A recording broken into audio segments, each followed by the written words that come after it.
Viewers welcome back on program. So viewers ਹੁਣ ਆਪਾਂ ਗੱਲਬਾਤ ਕਰਾਂਗੇ ਤੁਹਾਡੀਆਂ ਲਿਖਤਾਂ ਬਾਰੇ ਐਂਡ ਗੁਰਬਾਣੀ ਵਿਚਾਰਾਂ ਬਾਰੇ। ਸੋ ਅਸੀਂ ਚਾਹਾਂਗੇ ਕਿ ਤੁਸੀਂ ਇਸੇ ਤਰ੍ਹਾਂ ਹੀ ਬਣੇ ਰਹਿਣਾ, ਦੇਖਣ ਸੁਣਨ ਲਈ ਲਿਖਣ ਲਈ ਤੁਹਾਡਾ ਸਭ ਦਾ ਬਹੁਤ ਬਹੁਤ ਸ਼ੁਕਰੀਆ ਜੀ। ਰਾਜ ਸਾਹਿਬ ਕੀ ਕਹਿਣਾ ਚਾਹੋਗੇ? ਦੇਖੋ ਹੁਣ ਅਸੀਂ ਇਹ ਪੱਕੀ ਠਾਣ ਲਈ ਹੈ ਕਿ ਅਸੀਂ ਆਪਣੇ ਵਿਊਅਰਸ ਦੀਆਂ ਲਿਖਤਾਂ ਨੂੰ ਜ਼ਰੂਰ ਸ਼ਾਮਿਲ ਕਰਨਾ ਔਰ ਮੈਂ ਅੱਜ ਐਕਸਟਰਾ ਕਮੈਂਟਰੀ ਵੀ ਨਹੀਂ ਕਰਾਂਗਾ, ਮੈਂ ਸਿੱਧੇ ਜਿਹੜੇ ਉਹਨਾਂ ਦੇ ਕਮੈਂਟਸ ਜਾਂ ਲਿਖਤਾਂ ਨੇ ਉਹਨਾਂ ਵੱਲ ਜਾਵਾਂਗਾ।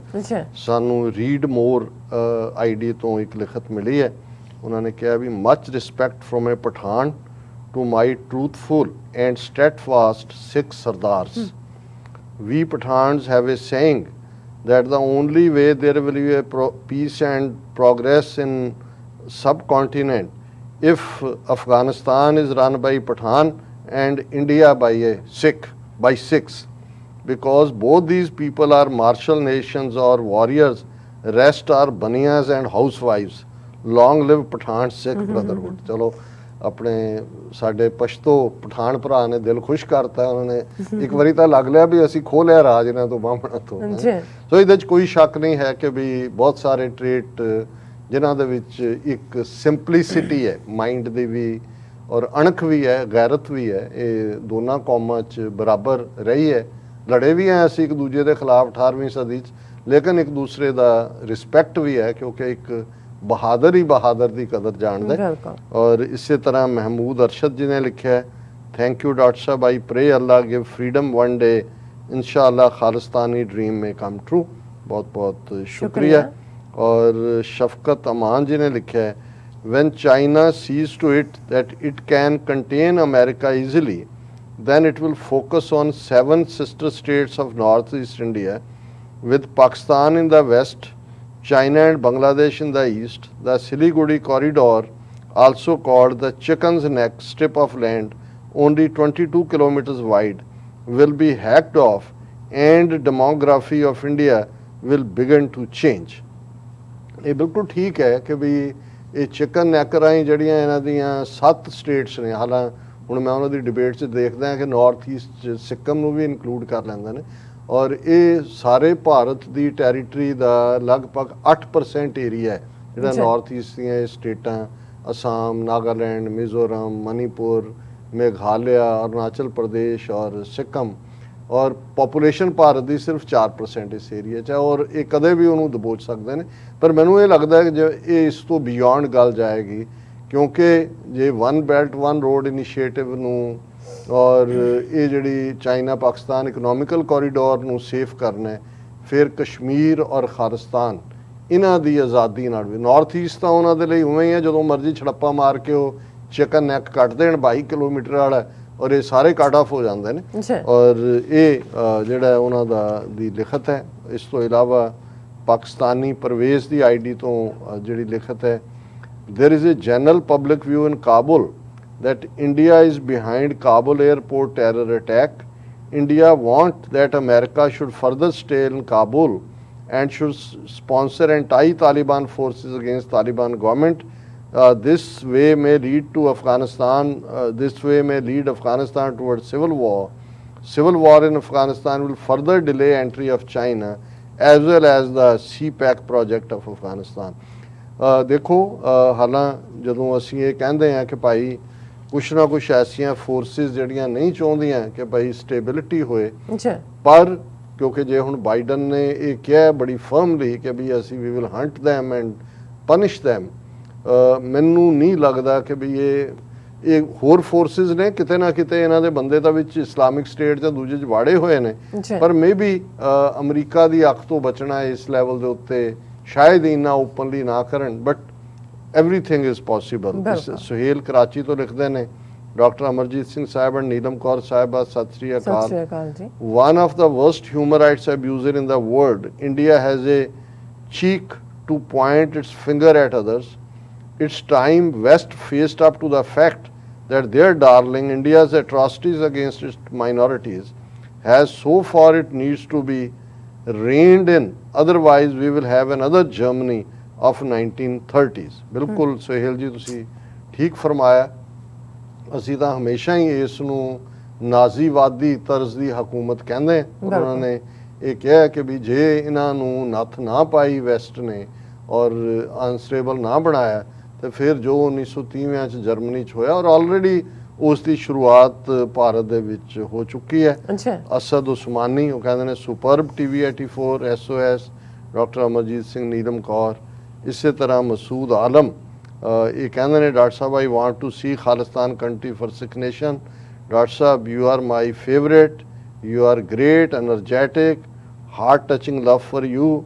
ਐਂਡ ਨੀਲਮ ਕੌਰ ਜੀ, ਹੱਸਦੇ ਵਸਦੇ ਰਹੋ, ਜਿਉਂਦੇ ਰਹੋ। Thank you so much, ਇਹ same to ਉਹਨਾਂ you. ਦੀਆਂ ਸ਼ੁਭਕਾਮਨਾਵਾਂ ਨੇ। ਜੀ ਮੈਂ ਘੜੀ ਵੱਲ ਦੇਖ ਰਿਹਾ, ਹਾਲਾਂਕਿ ਅੱਜ ਮੈਂ ਬਹੁਤ ਸਾਰੇ ਮੈਸੇਜ ਕੱਢੇ ਸੀ ਔਰ ਮੈਂ ਸ਼ੇਅਰ ਵੀ ਕਰਨਾ ਜਾਂਦੇ ਜਾਂਦੇ ਮੈਂ ਇੱਕ ਫਾਰੂਕ ਅਹਿਮਦ ਜੀ ਨੇ ਲਿਖਿਆ, doctor Amarjit Singh Sahib, I am very much impressed by your commentaries regarding all current affairs and especially Afghanistan. I have a question. Don't you think that Sikhs can do the same as Afghan Taliban did in Afghanistan? Farooq ਜੀ, ਦੇਖੋ ਦੋਨਾਂ ਦੇ ਹਾਲਾਤ, ਸਿਨੇਰੀਓ, geography different ਹੈ, ਬਿਲਕੁਲ ਲੇਕਿਨ ਡਿਫਾਇੰਸ, ਗੁਲਾਮੀ ਨਾ ਕਬੂਲਣੀ, ਲੜਨਾ ਇਹ ਕਾਮਨ ਹੈ। ਔਰ ਜ਼ਾਹਰ ਹੈ ਕਿ ਡਿਪੈਂਡ ਕਰੇਗਾ ਜੇ ਇੰਡੀਅਨ ਸਟੇਟ ਨੇ 80s ਦੇ ਵਿੱਚ ਵਾਇਲੈਂਸ ਦਾ ਸਹਾਰਾ ਲਿਆ। ਅਸੀਂ ਆਲਮੋਸਟ 10-11 ਸਾਲ 84 ਤੋਂ 95 ਤੱਕ ਇੱਕ ਪੂਰੀ ਲੜਾਈ ਲੜੀ, ਔਰ ਇੱਕ ਵੱਖਰੀ ਕਹਾਣੀ ਹੈ ਕਿ ਭਾਈ ਕਿਵੇਂ ਅਸੀਂ ਬਿਲਕੁਲ ਇਕੱਲੇ ਕਾਰੇ ਹੋ ਗਏ। ਲੇਕਿਨ ਜੇ ਵਕਤ ਆਇਆ ਤੇ ਸਿੱਖ ਵੀ ਉਸੇ ਤਰ੍ਹਾਂ ਹੀ ਹਥਿਆਰ ਚੁੱਕਣਾ ਵੀ ਔਰ ਚਲਾਣਾ ਵੀ, ਇਹ ਸਾਡੇ ਬੀਇੰਗ ਦਾ ਹਿੱਸਾ ਹੈ। ਸੋ ਬਹੁਤ ਬਹੁਤ ਸ਼ੁਕਰੀਆ ਤੁਹਾਡਾ।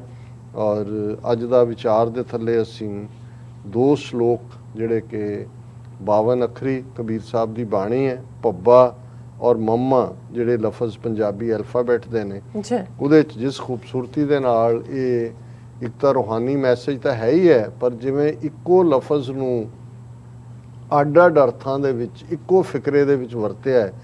ਪੱਬਾ ਭੇਦੈ ਭੇਦ ਮਿਲਾਵਾ, ਅਬ ਪਉ ਭਾਨ ਭਰੋਸੋ ਆਵਾ, ਜੋ ਬਾਹਰ ਸੋ ਭੀਤਰ ਜਾਣਿਆ, ਪਿਆ ਭੇਦ ਭੂਪਤ ਪਹਿਚਾਨੇ। ਕਿ ਪੱਬਾ ਲਫ਼ਜ਼ ਇਹ ਕਿ ਵੀ ਇੱਕ ਭੇਦ ਹੁੰਦਾ ਹੈ ਚੋਟ ਕਰਨਾ, ਕਿ ਵੀ ਕਿਸੇ ਨੂੰ ਵਿੰਨਣਾ। ਇੱਕ ਭੇਦ ਹੁੰਦਾ ਹੈ ਜਿਸ ਨੂੰ ਅਸੀਂ ਵੰਡਣਾ ਕਹਿੰਦੇ ਹਾਂ ਕਿ ਭਾਈ ਸਾਮ ਦਾਮ ਦੰਡ ਭੇਦ ਕਿਹਾ ਜਾਂਦਾ ਹੈ। ਇੱਕ ਭੇਦ ਹੁੰਦਾ ਹੈ ਜਿਹਨੂੰ ਅਸੀਂ ਸੀਕ੍ਰੇਟ ਕਹਿੰਦੇ, ਰਾਜ਼। ਹੁਣ ਤਿੰਨੋਂ ਹੀ ਇਹ ਲਫ਼ਜ਼ ਇਸ ਅਰਥ ਦੇ ਵਿੱਚ ਕਬੀਰ ਸਾਹਿਬ ਨੇ ਵਰਤੇ ਨੇ ਕਿ ਜਿਉਂ ਹੀ ਉਸ ਵਾਹਿਗੁਰੂ ਨੇ ਦੇ ਪਿਆਰ ਨੇ, ਉਹੀ ਕਬੀਰ ਸਤਿਗੁਰ ਸੂਰਮੇ ਬਾਇਆ ਬਾਣ ਜੋ ਇੱਕ, ਜਦੋਂ ਮੇਰਾ ਮਨ ਵਿੰਨਿਆ ਗਿਆ ਤੇ ਭੇਦ ਮਿਲਾ, ਜਿਹੜੀ ਰੱਬ ਨਾਲ ਵਿਥ ਪਈ ਹੋਈ ਸੀ ਉਹ ਮਿਟ ਗਈ। ਅਬ ਭਉ ਭਾਨ ਭਰੋਸੋ ਆਵਾ, ਹੁਣ ਇਹ ਜਿਹੜਾ ਭੱਜ ਗਿਆ, ਜਿਹੜਾ ਮੇਰੇ ਅੰਦਰ ਭੈ ਸੀ ਦੁਨੀਆ ਦਾ ਔਰ ਰੱਬ ਦਾ ਭੈ ਭਾਵਨੀ ਆਈ, ਮੇਰੇ 'ਚ ਭਰੋਸਾ ਪੈਦਾ ਹੋਇਆ, ਕਿਉਂਕਿ ਉਸ ਰੱਬ ਦੇ ਪਿਆਰ ਦੀ ਚੋਟ ਨੇ ਮੇਰੀ ਰੱਬ ਨਾਲੋਂ ਵਿਥ ਮਿਟਾ ਦਿੱਤੀ। ਤੇ ਜਦੋਂ ਇਹ ਵਿਥ ਮਿਟ ਗਈ, ਜੋ ਬਾਹਰ ਸੋ ਭੀਤਰ ਜਾਣਿਆ, ਕਿ ਜਤ ਦੇਖਾਂ ਤਤ ਤੂੰ, ਕਿ ਅੰਦਰ ਵੀ ਤੂੰ ਹੈ ਬਾਹਰ ਵੀ ਤੂੰ ਹੈ, ਭਇਆ ਭੇਤ ਭੂਪਤ ਪਹਿਚਾਨਿਆ, ਕਿ ਉਸ ਰੱਬ ਨਾਲ ਮਿਲਣ ਦਾ ਨਤੀਜਾ ਹੋਇਆ ਕਿ ਇਹ ਰਾਜ ਮੈਨੂੰ ਸਮਝ ਆ ਗਿਆ, ਇਹ ਭੇਤ ਮੇਰੇ ਤੇ ਖੁੱਲ੍ਹ ਗਿਆ ਤੇ ਮੈਂ ਉਸ ਰੱਬ ਨੂੰ ਪਛਾਣ ਲਿਆ ਕਿ ਉਹੀ ਅੰਦਰ ਹੈ ਤੇ ਉਹੀ ਬਾਹਰ ਹੈ। ਦੂਸਰਾ ਲਫ਼ਜ਼ ਮੰਮਾ ਅਲਫਾਬੈਟ ਦਾ M ਅੰਗਰੇਜ਼ੀ 'ਚ, ਮੰਮਾ ਮੂਲ ਗਹਿਆ ਮਨ ਮਾਨੈ, ਮਰਮੀ ਹੋਏ ਸੋ ਮਨ ਕੋ ਜਾਣੈ, ਮਤ ਕੋਈ ਮਨ ਮਿਲਤਾ ਬਿਲਮਾਵੇ, ਮਗਨ ਭਿਆ ਤੇ ਸੋ ਸੱਚ ਪਾਵੇ। ਹੁਣ ਕਬੀਰ ਸਾਹਿਬ ਕਹਿੰਦੇ ਨੇ ਕਿ ਮੈਂ ਮੰਮਾ ਲਫ਼ਜ਼ ਮੈਨੂੰ ਇਹ ਸਬਕ ਦਿੰਦਾ ਹੈ ਕਿ ਜੜ ਨੂੰ ਫੜ ਲਓ, ਉਹ ਵਾਹਿਗੁਰੂ ਹੀ ਜੜ ਗਿਆ ਹੁੰਦਾ ਫੜਨਾ, ਮੈਂ ਮੂਲ ਜੜ ਨੂੰ ਕਿਹਾ, ਜੜ ਫੜੀ ਮਨ ਮਾਨੇ। ਤੇ ਜਦੋਂ ਮੈਂ ਉਸ ਜੜ ਦੇ ਨਾਲ ਜੁੜ ਗਿਆ, ਮਨ ਜਿਹੜਾ ਉਹ ਟਿਕਾਣੇ ਆ ਗਿਆ, ਮਨ ਨੂੰ ਸਾਧ ਲਿਆ, ਮੰਨ ਗਿਆ। ਮਰਮੀ ਹੋਏ ਸੋ ਮਨ ਕੋ, ਹੁਣ ਅਸੀਂ ਮਰਮੀ ਮਹਿਰਮ ਨੂੰ ਵੀ ਕਹਿੰਦੇ ਹਾਂ ਕਿ ਉਹੀ ਜਿਹੜਾ ਮਰਮ ਨੂੰ ਜਾਣਦਾ, ਜਿਹੜੀ ਚੋਟ, ਇੱਕ ਤਾਂ ਚੋਟ ਜਿਹਨੂੰ ਲੱਗਦੀ ਹੈ, ਦੂਸਰਾ ਜਿਹੜਾ ਸਮਝਦਾ ਹੈ ਵੀ ਇਹ ਚੋਟ ਕੀ ਹੈ, ਇਸੇ ਤੋਂ ਹੀ ਮਹਿਰਮ ਬਣਿਆ ਲਫ਼ਜ਼, ਉਹੀ ਹੈ ਮਰਮ ਨੂੰ ਜਾਣਨ ਵਾਲਾ। ਮਰਮੀ ਹੋਏ ਸੋ ਮਨ ਕੋ, ਕਿ ਵੀ ਇਸ ਰੱਬ ਦੀ ਪ੍ਰੀਤ ਨੂੰ, ਇਸ ਸੱਟ ਨੂੰ ਖਾ ਕੇ ਉਸ ਦੇ ਵਿਛੋੜੇ ਦੀ, ਉਹਦੇ ਪਿਆਰ 'ਚ ਆਉਣਾ, ਇਹਨੂੰ ਕੋਈ ਮਰਮੀ ਜਾਣ ਸਕਦਾ ਜਿਹਨੇ, ਜਿਹੜਾ ਇਸ ਸਾਰੇ 'ਚੋਂ ਗੁਜ਼ਰਿਆ ਹੋਇਆ। ਮਤ ਕੋਈ ਮਨ ਮਿਲਤਾ ਬਿਲਮਾਵੇ, ਕਿ ਇੱਕ ਗੱਲ ਦਾ ਧਿਆਨ ਰੱਖੋ ਕਿ ਜਦੋਂ ਮਨ ਉਸ ਪਿਆਰ ਦੇ ਨਾਲ, ਪਿਆਰੇ ਨਾਲ, ਮਹਿਰਮ ਨਾਲ ਜੋੜਨ ਲੱਗੇ ਤੇ ਉਹਦੇ ਚ ਕਦੇ ਲੇਟ ਬਿੱਲ ਆਵੇ ਹੁੰਦਾ ਕਿ ਉਹਦੇ ਚ ਫਿਰ ਲੇਟ ਨਾ ਹੋਵੋ, ਫਿਰ ਇੰਤਜ਼ਾਰ ਨਾ ਕਰੋ ਕਿ ਭਾਈ ਕੋਈ ਨਹੀਂ, ਮਤ ਕੋਈ ਮਨ ਮਿਲਤਾ, ਜਦੋਂ ਮਨ ਮਿਲ ਰਿਹਾ ਬਿੱਲ ਲਾਵੇ, ਮਗਨ ਪਿਆ ਤੇ ਸੋ ਸੱਚ ਪਾਵੇ। ਕਿ ਜਿਹੜਾ ਮਗਨ ਹੁੰਦਾ ਇਮਰਸ ਹੋ ਜਾਣਾ, ਜਿਹੜਾ ਉਸ ਰੱਬ ਦੇ ਪਿਆਰ ਦੇ ਵਿੱਚ ਡੁੱਬ ਗਿਆ, ਉਹੀ ਜਿਹੜਾ ਉਸ ਨੇ ਉਸ ਸੱਚ ਨੂੰ ਪਾ ਲਿਆ। ਔਰ ਇਹਦੇ ਤੇ ਇੱਕ ਪੰਜਾਬੀ ਦਾ ਬਹੁਤ ਪੁਰਾਣਾ ਸ਼ੇਅਰ ਸੀ ਕਿ ਮਰ ਗਿਆ ਜੋ ਡੁੱਬਿਆ ਯਾਰ ਸੰਗ ਉਹ ਮਰ ਗਿਆ, ਡੁੱਬ ਕੇ ਮਰ ਜਾ ਉਹ ਇਕੱਲਾ ਪਾਰ ਜਾਵਣ ਵਾਲੇ। ਹੁਣ ਇਹ ਬੇਸ਼ੱਕ ਇਸ਼ਕ ਮਿਜ਼ਾਜੀ ਦੀ ਸੈਂਸ ਚ ਹੈ, ਲੇਕਿਨ ਇਹੀ ਜਦੋਂ ਕਬੀਰ ਸਾਹਿਬ ਫਰਮਾਉਂਦੇ ਨੇ ਮਗਨ ਪਿਆ ਤੇ ਸੋ ਜਿਹੜਾ ਉਹਦੇ ਚ ਇਮਰਸ ਹੋਇਆ, ਜਦੋਂ ਤੱਕ ਤੁਸੀਂ ਆਪਣਾ ਆਪਾ ਮਾਰ ਨਹੀਂ ਦਿੰਦੇ, ਉਹਦੇ ਸਾਹਮਣੇ ਆਪਣਾ ਆਪਾ ਖਤਮ ਨਹੀਂ ਕਰ ਦਿੰਦੇ, ਤੁਸੀਂ ਉਸ ਮਰਮੀ ਨੂੰ, ਉਸ ਪਿਆਰ ਨੂੰ ਪਾ ਹੀ ਨਹੀਂ ਸਕਦੇ। ਇਹ ਅੱਜ ਦਾ ਵਿਚਾਰ ਜੀ ਡਾਕਟਰ ਸਾਹਿਬ, ਤੁਹਾਡਾ ਬਹੁਤ ਬਹੁਤ ਸ਼ੁਕਰੀਆ। ਤੁਸੀਂ ਅੱਜ ਦੇ ਅਹਿਮ ਇਸ਼ੂ ਤੇ ਅੱਜ ਦਾ ਵਿਚਾਰ ਸਾਡੇ ਦਰਸ਼ਕਾਂ ਨਾਲ ਸਾਂਝਾ ਕੀਤਾ। ਸੋ ਇਸ ਤਰ੍ਹਾਂ ਆਪਣੇ ਵਿਊਅਰਸ ਕੋਲ ਨੇ ਇਜਾਜ਼ਤ। ਵਿਊਅਰਸ, ਸਾਡੇ ਪ੍ਰੋਗਰਾਮ ਦਾ ਸਮਾਂ ਇੱਥੇ ਸਮਾਪਤ ਹੁੰਦਾ ਹੈ। ਤੁਸੀਂ ਆਪਣੀ ਰਾਏ ਤੇ ਸੁਝਾਅ ਸਾਨੂੰ ਭੇਜਣਾ ਭੁੱਲਣਾ ਸਾਡੇ ਇਸ ਪਤੇ ਤੇ sos@tv4.tv ਤੇ ਅਸੀਂ ਆਪਣਾ ਪ੍ਰੋਗਰਾਮ ਲੈ ਕੇ ਫਿਰ ਦੁਬਾਰਾ ਤੁਹਾਡੇ ਰੂਬਰੂ ਹੋਵਾਂਗੇ। ਤਦ ਤੱਕ ਲਈ ਮੈਨੂੰ ਤੇ ਆਪਣਾ ਸੁਣਾ ਗਿਆ ਦੋ, ਦੇਖਦੇ ਰਹੋ TV84। ਲਾ ਦਿਓ ਫਤਿਹ। ਵਾਹਿਗੁਰੂ ਜੀ ਕਾ ਖਾਲਸਾ, ਵਾਹਿਗੁਰੂ ਜੀ ਕੀ ਫਤਿਹ। ਰੱਬ ਰਾਖਾ।